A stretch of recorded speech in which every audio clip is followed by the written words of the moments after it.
Hello, everybody. Welcome.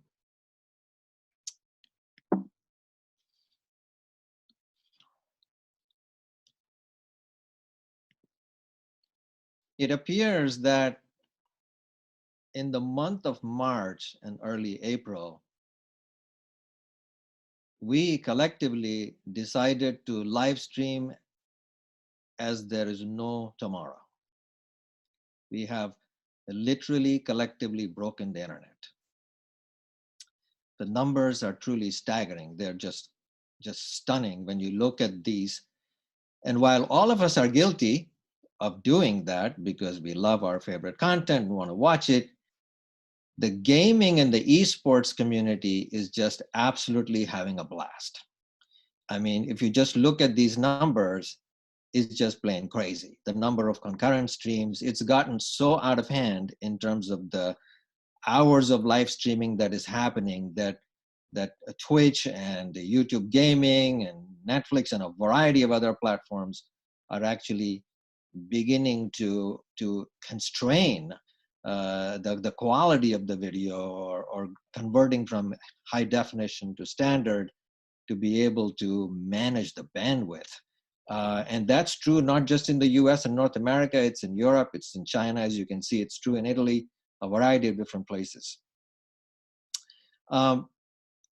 So when you have this level of excitement around a particular category like gaming and esports, what do you expect is going to happen, right? Advertisers have a reason to go where the audiences are. This news is from this morning. BMW has decided to shift multiples of millions of dollars from traditional sports to esports. This is major news from an advertiser who globally has been investing in a lot of different sports otherwise. And so the question is, what's the excitement all about? What's really going on? You need to watch this, so check this out. Have you guys seen esports and the E-League? I don't know if that's sports. It's a great mindset.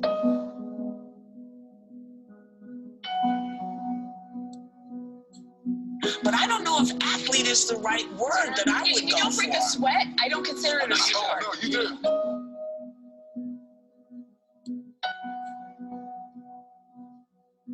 Watching people play video games isn't like watching people play football. It's like watching people play fantasy football. It is one more step removed from human activity. You understand?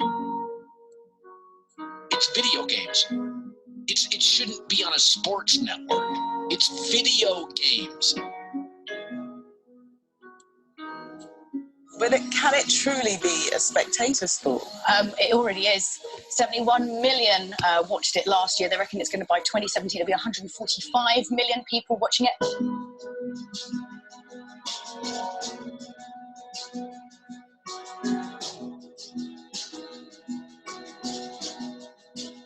They're actually giving college scholarships for video gaming.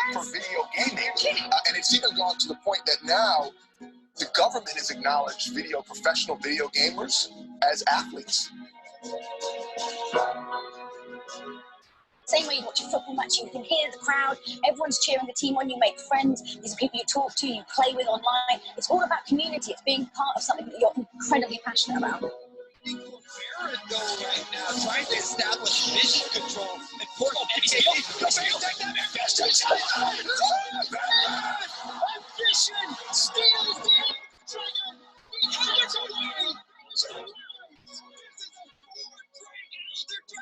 He lives! Ambition saves the game! What the game?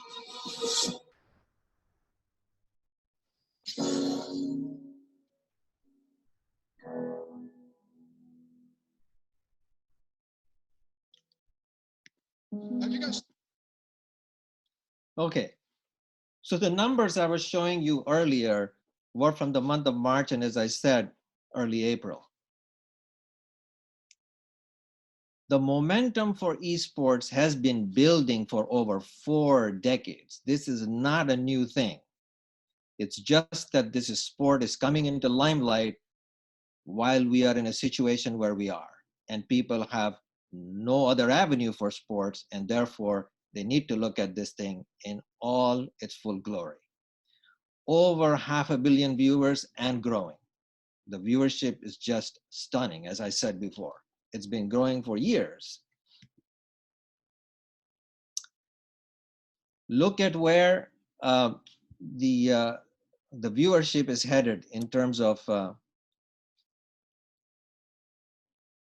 if you look at the major leagues, esports is way up there, very close to the NFL, right?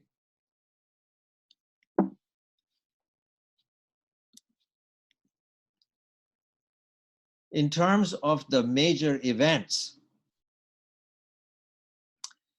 the top of the ranks here, as you can see, esports is way up there in overall viewership in terms of the tournaments and so forth. The first one is actually the League of Legends Championship, a game with roughly close to 100 million viewers. About the only thing here is the European Soccer League, which, as you know, is a global league with hundreds of millions.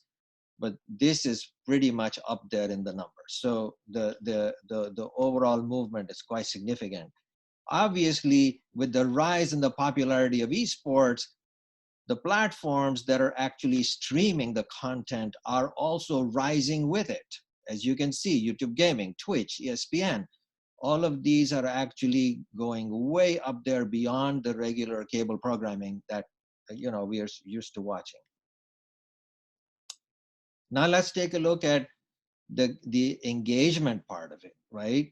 If you look at the whole variety of video content that's out there globally, that we track even otherwise at Acuity, but also broadly, if you look at it, YouTube, you find gaming is at the very top of the engagement.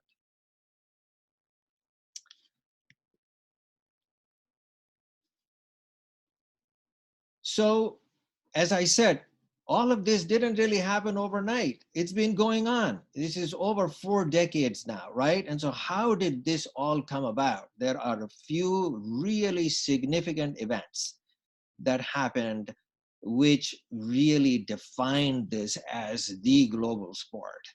So, of course, the games and the video games like the Call of Duty and the League Legends and a variety of others have actually been quite popular. What made it significant, number one, being able to play concurrently and compete. Certainly those happened. Then came the power of live streaming. And so once YouTube and Twitch came into existence, obviously now people were beginning to live stream the competitions, the experiences, the gameplays, the tricks, the strategies. All of that started moving lots of audiences into the category. Concurrently with that, what you see is the leagues, which is, look at the Riot Games and others who began to aggregate, structure the competitions. And now you begin to see the emergence of the big prize pools for which people are beginning to compete. And you can look at the Fortnite World Cup, which reached $100 million pool, which is significant. Concurrent to making it rise to popularity is these celebrity influencers, the guys like Ninja and others, who actually have some amazing following and billions of views, which of course gets the excitement further and fuels this whole fire and the engagement around it, right? So now what you're looking at it is in the hundreds of millions of viewers who are participating in a sport which is global, with teams in just about every continent and every country. Of course, Asia, Europe, and North America are far further in terms of the overall engagement and viewership, but others are also picking up as it is moving down South America and elsewhere. Now, there's one other thing that's beginning to happen. Traditionally, it used to be that the leagues were formed by the publishers themselves. For example, Activision and the Call of Duty would actually create their own league and so forth, right? But now we see the emergence of independent companies like Flashpoint, which is beginning to structure the league of its own against teams and so forth with big prize monies and so forth, which you're going to see the emergence of even more excitement within this field. So let me flash some examples of the types of players in the ecosystem that are involved here. So let's start with the popular leagues. We've got the Riot Games. You know, you can see the following with the views in the billion. The ESLs, you can see the Overwatch League, the Call of Duty, and others. The numbers are huge. They're massive in terms of the overall following here, right? Now take a look at the teams. The teams are also global across. You know, you can see the teams in Canada, Spain, and the US, and a variety of other countries. And they are men and women across the board in different ways that they participate. Then there are the influencers that I was pointing to. Look at the followings that they have. Certainly, they actually drive the momentum, the engagement, which is critical to the creation of this sport, and then working through the big social platforms. The streaming platforms have become essentially the social platforms. And that's really where the influencers really are at their prime in the way they are engaging the audiences. Well, what more did you want? Well, then you have the celebrity investors who are owning the teams, which obviously legitimizes the whole, the team, the prices, the salaries, the players get paid and so forth. And this certainly creates amazing excitement around the whole sport. All right. So now, having said that, if you're an advertiser, either been involved or would like to be involved with this kind of a sport, your first question is, who is the audience here? So there is a distinction. There are those who are the gamers, which is a population with not only just active gamers, but the people who actually compete actively in the professional sports with hundreds of teams globally, which adds up to somewhere the number of roughly 2 million, 2.5 million people, right? More importantly, though, is the viewers, the people who actually enjoy watching the competitions, rooting for their teams, streaming the content, attending the events. That's really is the bigger audience in the hundreds of millions, right? No different than how any other major league sport actually works. Lots of people in tens of millions, if not more, are actually watching National Hockey League or the NBA and so forth, not necessarily playing basketball or hockey themselves, but still love the excitement. They like to watch the games. They root for their teams. That's essentially the same structure here. It's no different. Well, what does that audience demographically look like? Now, if you look at it from 16 to 24 cohort all the way up into the 50s and 60s, what you find is a relatively consistent level of viewership in conventional sports. Not surprising, of course. Those leagues have been around for a long time. But when you look at esports, look at what's happening. The younger ages, 16, 24 and 25 to 34, index roughly the same in terms of the level of engagement, certainly there. You would expect a sport like this, even if your perception was they are traditionally younger. Yes, of course they are. But as you can see, the orange color as it is migrating and more of these audiences within the mature audiences are beginning to come in. And that's essentially the bigger thesis here, in that this sport, what is called esports, is truly expanding across the broader general audience. Now, the question is how? What is making that happen? All right, so look at this. Now what we are noticing is that traditional sports is beginning to also flock towards esports. Why? Well, at least in the last couple months, they want to retain a level of engagement with their audiences, right? That's sort of your mature audience. And that's coming along with it because they are beginning to try and get into the e-games. And that's really part of the momentum that's building. So it's a huge trigger, certainly right now, because just about every other form of sports is actually on hiatus. So here we are. This is the virtual Grand Prix from Formula One that is beginning to bring content right there, and the competitions with their celebrity, race car drivers and so forth. There is more from other sports leagues, as you can see here. Here is more NBA and the competitions that are beginning to come on board and happening. There's MLB jumping into this thing, and others. As you can see, there's NASCAR that's doing their thing. This is FIFA. So just about every form of sport is beginning to drive into the esports. And what that is doing for us is essentially bringing the broader general audience into esports. Okay, with that, let me introduce Mike Armstrong. So, Mike, so delighted that you can join us today. Why don't you, I've known you for a while and we've been on panels together and so forth, but for our audience's benefit, say something about yourself, about your background, and what's your role at Overactive Media, just so that we can sort of get people to know you a little better. Yeah, first off, thanks for having me. As Joanna introduced, I lead marketing efforts at Overactive alongside a great marketing team.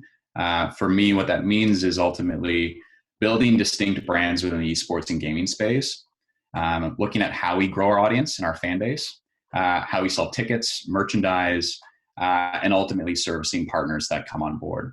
Prior to Overactive, I worked at Google, where you and I clashed on a few panels in the past. Before that, I spent about a decade in CPG marketing, working at companies like Kraft Foods, Mondelez, ABI in the beer business. So I'd say through and through, I'm a brand geek at the core. That's amazing, amazing background, just a perfect background for you to be a part of this particular sport, right? Okay, help us with this. See, esports is so vast in terms of its overall engagement, the team structure, the leagues, and so forth, right? For somebody who's just getting introduced to it, it's a little bit hard to get their arms around it, right? And so do one thing here. Describe what is Overactive Media and its role in that overall ecosystem, so that people get the pictures, like how does this all fit and what does the whole structure of this particular category of sports look like? Yeah, so the simplest way to describe us, and you teed me up a little bit for this, is to compare ourselves to traditional sports organizations.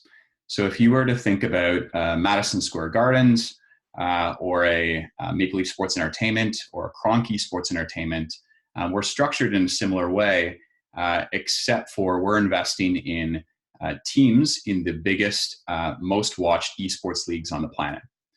So it might help a little bit for me to run through those leagues. You touched on a few of them. So the first would be League of Legends, which is the most watched esport for probably the last decade. We have a team in that league called the Mad Lions. So Mad Lions is a Spanish-based brand.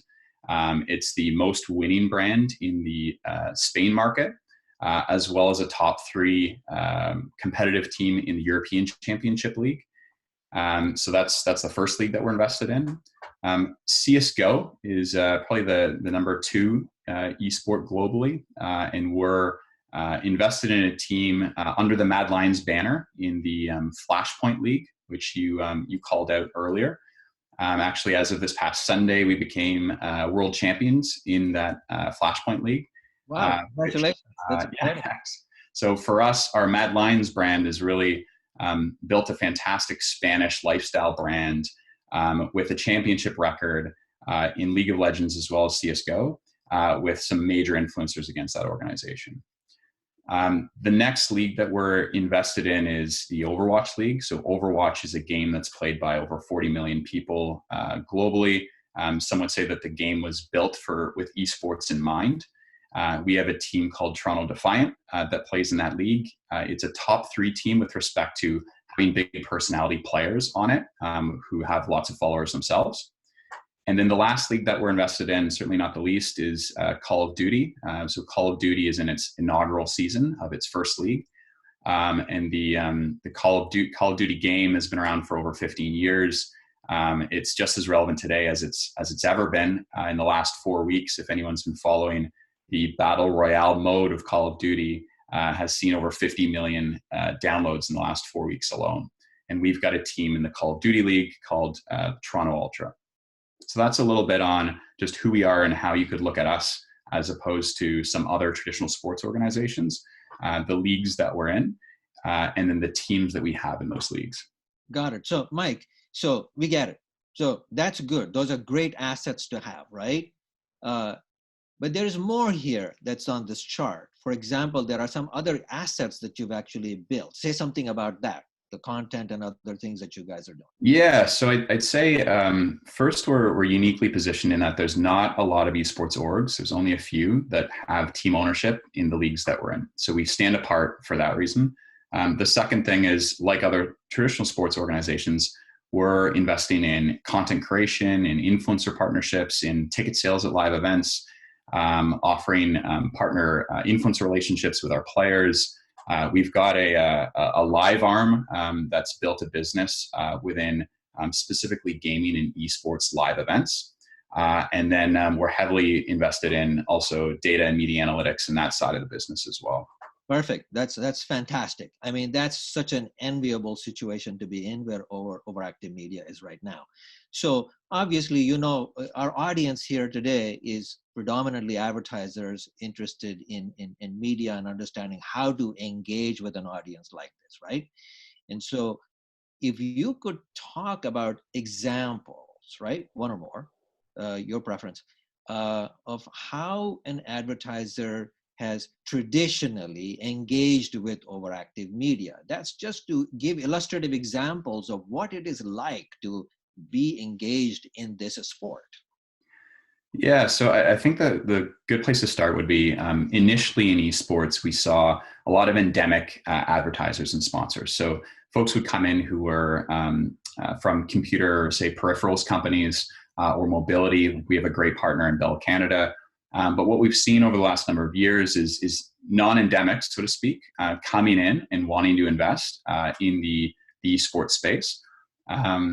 An example that comes to mind for me that I feel is relevant, and we've probably all been doing a bit more of this over the last couple of weeks, is we have a great partner in Skip the Dishes. So Skip the Dishes is a tech company and a food delivery company. So locally it's that. It's also has a parent company called Just Eats globally. And we're working with them on how to reach their audience and help expand awareness, but also looking at how we drive conversion metrics to drive ultimately food delivery for them. So we've built programming as an example around Game Day Eats, where we're pairing up Skip the Dishes with our audience to encourage them to use the platform to order food aligned with watching our games. We've seen in one instance, for instance, over 20,000 coupons used in association with this initiative. So it goes to show that endemics and non can participate in esports. And in fact, there's a lot of esports fans that like to see sponsors coming in because it helps continue to validate the industry. And it also goes to show that depending on your tactic, you can really try to deliver either upper funnel or lower funnel metrics, depending on what your business objective is. That's very exciting, Mike. That's extremely exciting. This is such a perfect example because it fits with the lifestyle, right? It fits with the viewing. It's like something you want to have while you are enjoying the competition, watching it, live streaming, however you're doing it, right? And given the mode we are in right now, I mean, you couldn't find a better partner here, right? So this is fascinating. Now, yeah, I mean, who's not ordering more online now than they were 4 weeks ago, right? Totally, man. Everything is online at this point. So this was a nice match, right? In general, now that you've been in esports for a while, right, and you meet so many advertisers, on a daily basis, weekly basis, what comes across as the frequent barriers that or challenges that get in the way of advertisers wanting to consider esports as the medium or the category in which they should really be sort of, making investments? Yeah, I think that's a great question. And I'd say the first place that I'd start is audience confusion. So generally there's a stereotype or a box that folks around my age or older would place on esports fans. They would define them as a certain type of person. And when you look at just the sheer amount of gamers and the amount of esports fans that are out there, the reality is they're more similar to the gen population, and really esports is for everyone in a lot of ways. So these are some Canadian stats, but I've seen them global, and you can look into other markets as well, and they're fairly similar. But ultimately, esports fans are women. They're parents. A lot of millennials are having kids, and they're esports fans, and their kids are becoming esports fans. And we've seen it at some live events that we've had where esports is becoming this bonding occasion for parents and their kids. And then we know from the data that we've done that esports is just a natural connector between people in different countries or different continents. So if someone is new to your country, they may have an over-index in being an esports fan to just stay connected with their friends and family back home. Yes. No, that makes so much sense, right? Because if you were looking at it 20 years ago, of course, the audience would be somebody different, right? Yeah. It's almost as though, Mike, the more I've been thinking about this thing, I mean, if there are people in the audience, frankly, as old as I am, they would know that if you were in the mid-90s, like in, let's say, 1993, 94, when the internet first came about, or the commercial internet with the Netscape browser, right? The only people online at that point were men, essentially, or boys, if you want to think that way, 16 to 24. That's all they had. My first venture that I launched called Riddler, which was all about playing games, and essentially that's all the audience you had. And then over time, as you can see, the audiences have obviously become and reflective of the general population, right? And I think that's essentially what has happened. Any other barriers that come to mind that come in? Like, for example, one of the things that comes to mind for me is you're talking teams, right? You're talking specific countries, things like that, right? And people might say, well, it's only one team, or it's only a couple teams, or it's whatever, right? So scale things come to mind. How have you been able to address that? Yeah, that's definitely another one that we get. What I'd say is the assets that we have work for both high engagement, so things like money can't buy experiences with our players, or live events, or branded content that are built for the purpose of high engagement. Because we've invested in first party data, in lookalike audiences, and that's an important piece to our business, it allows us to also deliver scale to our partners. And what I'd say is if you're a sports organization or an esports organization that's not investing there today, then you're really missing the mark on not being able to provide both deep touch points as well as scale to partners that are out there. Okay, that's very, very important. Anything else? Those are the big ones. Those are the two main objections that I'd say we get. That's good to know. Mike, let me go into more detail with that one particular aspect that you talked about, which is how do you scale the audience? Once you have first party data, once you have all the behavior and the interactions from the type of assets that you guys have created at Overactive Media, what are all the different ways in which you could scale, right? So let me cover that topic in a little bit more detail, because many of the advertisers we work with actually care about that, right? Because that's what they want to do. They want to really put some test assets into their investments and so forth and learn from it. So we'll go there, and then we'll come back again, because I know our audience have a lot of questions. The questions are already beginning to pop up. Okay, so hang in there. All right, so let's talk about that particular topic that Mike touched, which is reaching the esports audience, right? And so look at some of the assets that are out there, right? Within the esports arena, you've got the publishers, right? Traditionally, you could buy your logo inside a game, Call of Duty or League Legends or what have you, you could throw in there, and that could become your part of the partnership with the publishers. You could go with the league, and as part of the big events and competitions and championships or tournaments, you could have your logo plastered with endemic brands that we have seen. T-Mobile doing that, Bell Canada that Mike referred to, that's a great example of that. All of those things can happen, right? And of course, there are the big events where you could be participating in the arenas, and the advertisers the opportunity to be the sponsors and so forth and supporting the event and so forth. You could do that.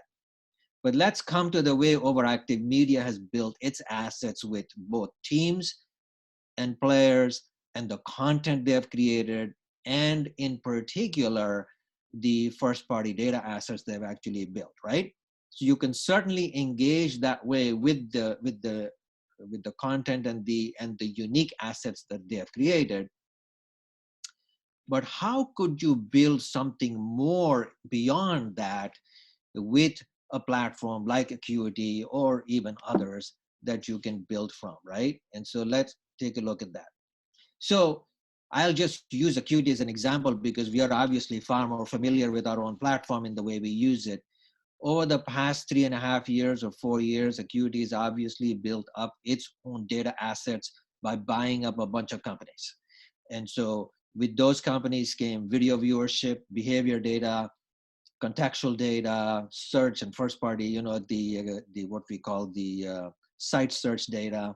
And then embedded in there is first party data with the likes of the Overactive Media and others, right? From where we are able to extract that data set to really build audiences from there. The reason we call these the Acuity live audiences is because all of this is based on live behavior, live action, things that are near real time in the way we are able to grab user information to be able to use it for the purposes of bringing better content, better advertising, and so forth, right? Look at all the things you can do to decode the esports lifestyle. You see, the pro gamer lifestyle and the esports enthusiasts who are the viewers, the watchers, which as you know is a significant population out there. But once you take the first party data and you match it to all of the other behavioral data that we have on over 350 or so million odd IDs that we have on people, you begin to uncover some amazing cohort audiences in there. Those who are early adopters of technology, those who care about wellness and fitness, you know, those who are into online and mobile shopping, binge streamers, those who care about instant energy, you know. All of those begin to pop up as you begin to look at the nuanced audiences and subsegments in there. They're not a homogeneous population by any means. So given that, look at the richness of the profiles that you can actually build, right? Here's a pro gamer. Look at the type of data you can actually have. Let's go with the beginnings right at the point of the first party data, right? You can have those who are followers of Defiant, those who are actually chasing their schedule, looking at their specific competitions and so forth, or Ultra, or those who are also engaging in other brands that are heavily invested into esports, and through that you can actually understand their behavior. You can look at the type of search that they're doing and you find out they're into energy drinks or 24-hour fitness or food delivery service. You can learn so much about all the things they are looking into. What are they watching? You know, what are they hashtagging around and so forth? What kinds of videos are they watching? Are they really getting into long format advertising and things that they pay attention to?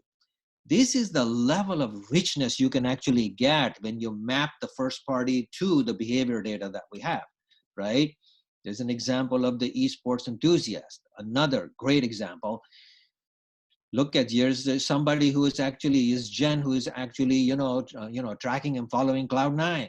Is a Roku viewer. And, really is an attendee at esports events. Those are amazing cues that actually allow you to build audiences around that can really allow you to then ultimately scale.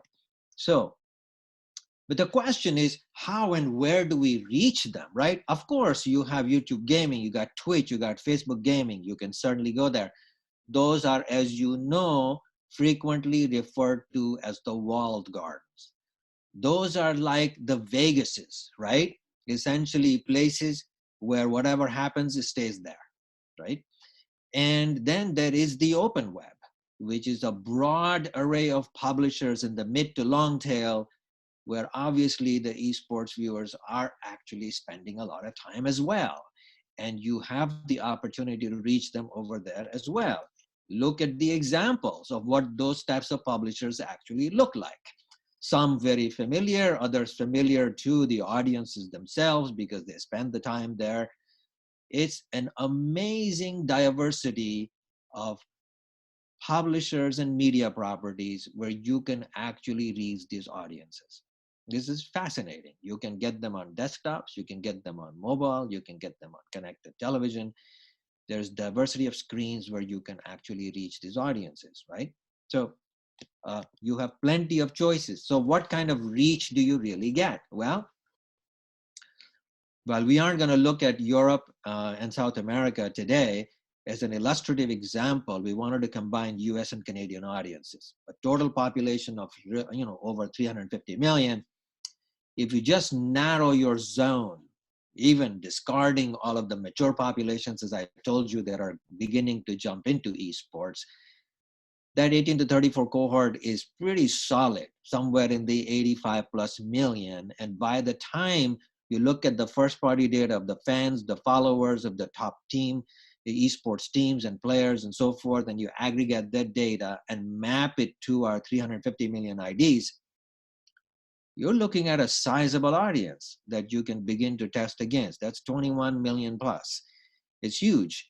And you can begin to work with that kind of audience. And then here is the final case for action. If you are still not believing that this is something that can do some significant positive impact within your own brand franchise, here are the 5 reasons I want to give you why this really matters for you right now. First and foremost, you can reach a scaled audience here. It's a hard to reach 18 to 49 audience in a very engaging environment. As you know, quite a few of this audience is actually becoming or have been cord cutters and or cord nevers. They never had a cord, and therefore they are streaming. That moves me to the next point.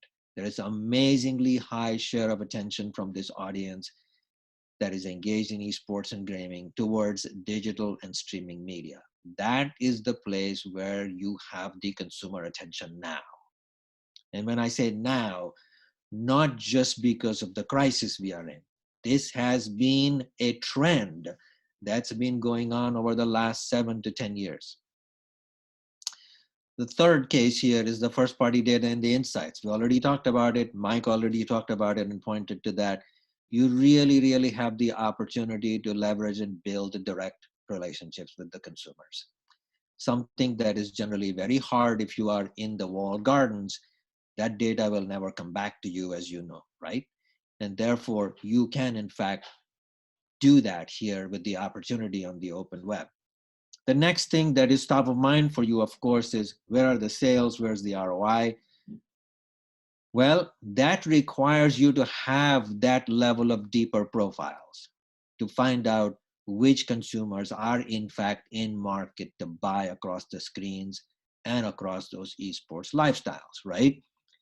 Where and how are you going to get that? You really need to know, not just to stay within the upper funnel and keep your brand top of mind, which of course is important, but you also need to be able to bring them down into the funnel, the mid to lower funnel, and be able to see how you can convert them to really see the power of this esports media and this audience to really drive the results. The same way the skip the ditches example was a great example of that, right? It's really bringing you down into the lower end where you can actually see conversions. And the final thing that is becoming extremely important, which is a derivative from the webinar that we did in late March, for those of you who attended that, you know how life is right now. Amazing amount of uncertainty, budgets are difficult. You need to have control over your budgets. You need to have as much precision as you can get. And the esports digital with programmatic media around it will allow you to do that. And there are no real minimums here. You can start with some really good, solid test budgets, put your toe in the water, get the feel for it, and really understand what this media can actually do for you. That's esports. Okay, now, where I want to go next is I would be remiss if I did not bring out something really significant and important about esports right now during the time of crisis. Look what this is actually doing for you, which World Health Organization actually recognized it quite well. What they decided to do is to launch this campaign called Play a Part Together.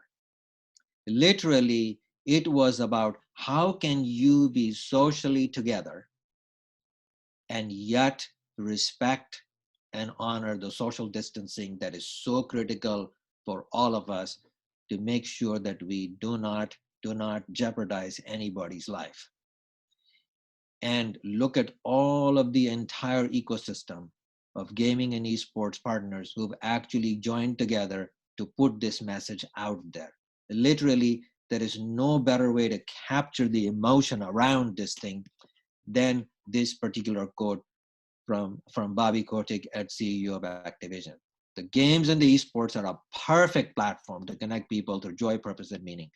Literally, we are redefining connection at a time when it is so critical for us to be socially distant. It's a fascinating thing what esports is bringing to us right now when we need it most. Thank you so much for your time and your attention. We are actually open for Q&A. Okay, hi guys, I'm back. So I will just do some reading out of questions. We've got quite a few of them coming in. So I just want to reassure you that if we don't get a chance to answer them during the time slot, that we will follow up with responses to your questions after the session. So the first question that we've got is actually around how much consumer demand is there in esports for highlights versus live streaming? And how does this compare to consumer engagement with the pro leagues like the NBA, NFL? I can tackle this one. I'd say the video on demand is absolutely massive for esports. We're seeing that right now, especially on the Activision side on the YouTube broadcasts. So I'd say there is a lot of VOD that's happening within esports. I guess based on some of the data that I've seen is that it's greater than what you'd see in traditional sports. But yeah, it's there's quite a bit of demand. Great.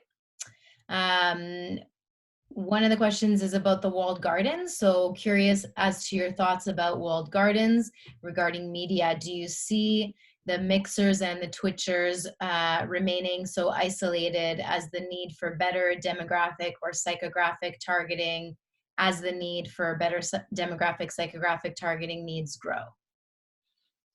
So, it's hard to tell where the Twitch of the world is going to go. Amazon has some amazing ambitions for that platform. That's no question about that.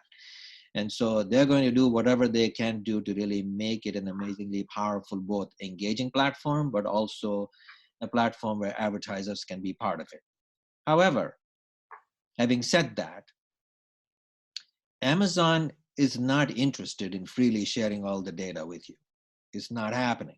It hasn't happened. I'll believe it when it happens. And so for now, at least, what happens is, if the platform works for you, absolutely make the investment and go for it.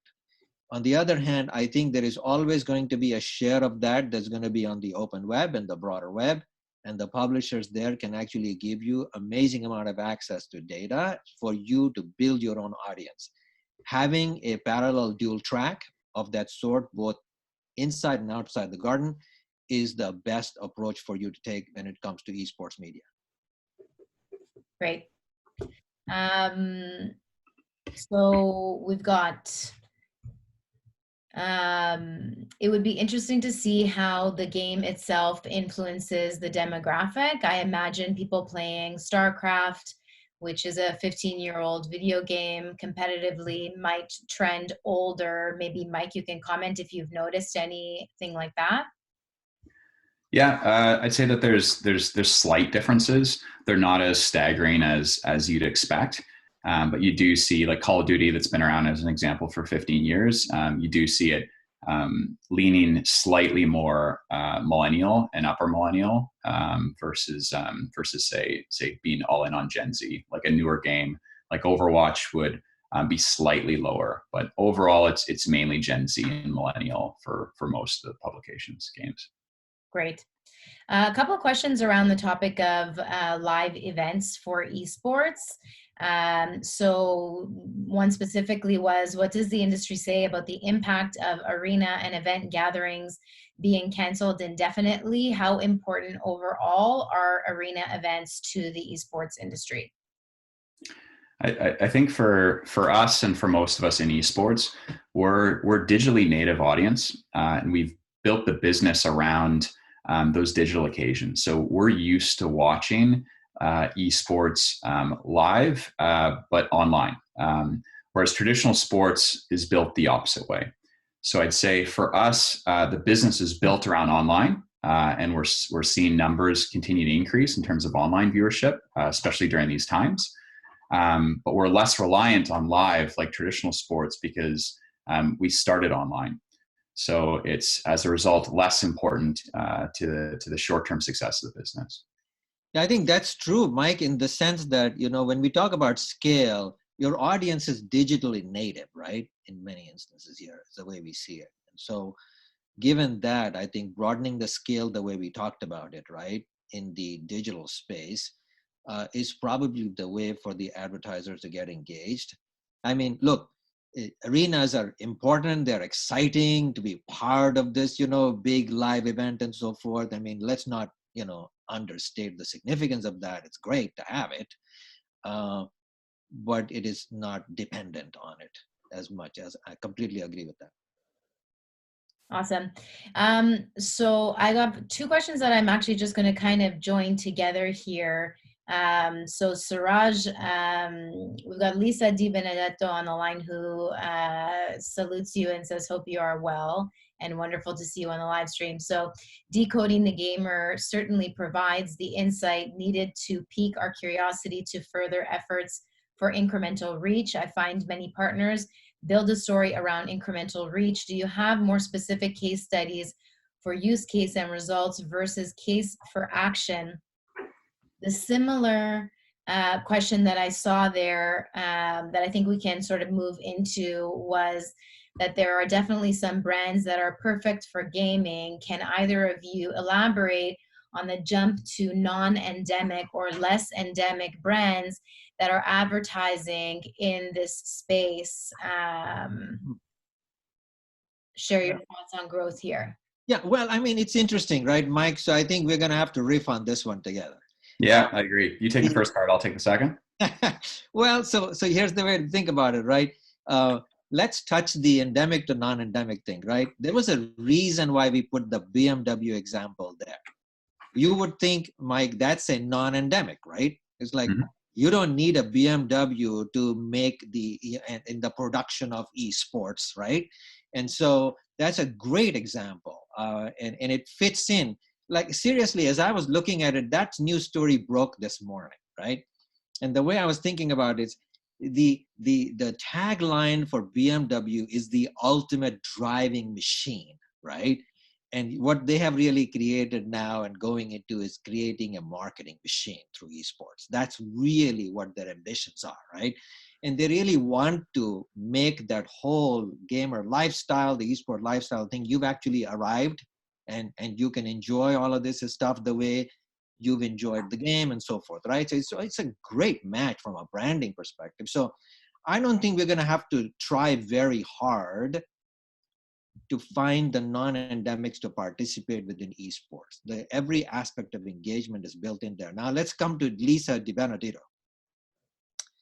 I'm so glad you're there, by the way, and you've joined the audience today. I've been thinking about you. The way to think about it is this idea of expanding using first-party data into the broader lifestyle is something that we have done many times here in the last 3 years or so, okay? And in particular, we did a whole event at Google, frankly. That was last year, Joanna, right? Last year we did it, what's called the cross-cultural advertising. And what we presented over there is how are we using first-party data assets from social and elsewhere to really match it and create a much broader lifestyle of multicultural audiences, right? Because there is no homogeneous audience out there in US Hispanic or African American or what have you, right? And so we've proven the mental of that. We've proven performance on that. Have we done that extensively in esports? No. That is where we want to be able to do something truly significant. And I think that's what brings up the reason for Overactive Media to be here and the conversation between Mike and I in terms of how we are talking about it, because we see the promise simply because we see the timing is now for you to begin to look at that. Mike, do you agree, disagree? Yeah, I'd argue that the non-endemics are already here. Like they're already in the industry. If you look at like fashion labels, like Nike, Adidas, Champion have all invested into esports teams and leagues. If you look at CPG products like the Red Bulls or Mountain Dews, they're there as well. League of Legends had Louis Vuitton as a massive partner for the championships last year, and they built like a Louis Vuitton case to hold the trophy. So I would argue that the non-endemics are already here. They're not coming. They're here now, and it's really more a matter of like how do you activate in the space in an authentic way. I think that's the key. That last part that you just mentioned is like they have to find a very appropriate way to be part of the experience. And yeah. And that's the challenge. I think every brand should be thinking that very carefully about how they become part of the experience, and that is a very solid challenge for the agency partners to think on behalf of the brands and the advertisers as to what's the real opportunity and how they should be engaging. And to answer to Lisa, since she's on the agency side, I think that's the kind of leadership I imagine you guys will provide. Cool. Great. So we've got one on, is there going to be a lot of future opportunities in the esports industry considering the growing of the market and the sponsors? If so, what advice do you have for future esports marketing professionals? I mean, I think the short answer to that is yes, and that's evident by just what we're starting to see across schools. So we're starting to see more colleges and universities invest in esport specific programs. So for me, that's a sign that the industry is going to start to see more sort of new people coming in and looking for jobs in marketing and in other fields within esports. In terms of suggestions on how best to be ready for the space, really, I think a lot of it is having the marketing know-how, and then pairing that with truly endemic esports knowledge. And if you can marry those two, there's not a lot of folks out there that I'd say have that mix very strongly right now. Great. Okay, I've got another one here. When it comes to the creative, have brands been coming directly to Overactive, or is the advertising or marketing agency usually in the middle? And if so, are brands relying on esports specific agencies, or are the big WPPs and publicist agencies dipping in here as well? I think that's a really great question and a really important one, because to Seraj's point, if the creative doesn't come across as authentic, then you miss the mark. We work in both situations. I would say if you're working with a creative agency that doesn't have someone that is truly an endemic gamer, to try to guess or make a leap on creative, that's a risky endeavor. We tend to do a lot of the content creation internally because we've got a team that's very endemic and knows the space, knows what's going to resonate with that esport audience. So we'll do both, but I'd say you really want to look for creatives that truly are esports fans and understand the space and the memes, and that's a really important piece to coming off with an authentic voice. Mike, a related question on that is, do you know the very specialty esports agencies out there? Do you like claim they have the expertise and specialty in there? I couldn't name very many of them. I know that there are a few that are smaller that are starting to take shape, and I'm sure we're going to see more. But I couldn't help that right now. Okay, that's fine. We've actually got sort of a thought-provoking question, just a couple of minutes left. So I'll remind everyone that we will follow up with responses to the questions that we weren't able to answer within the time set.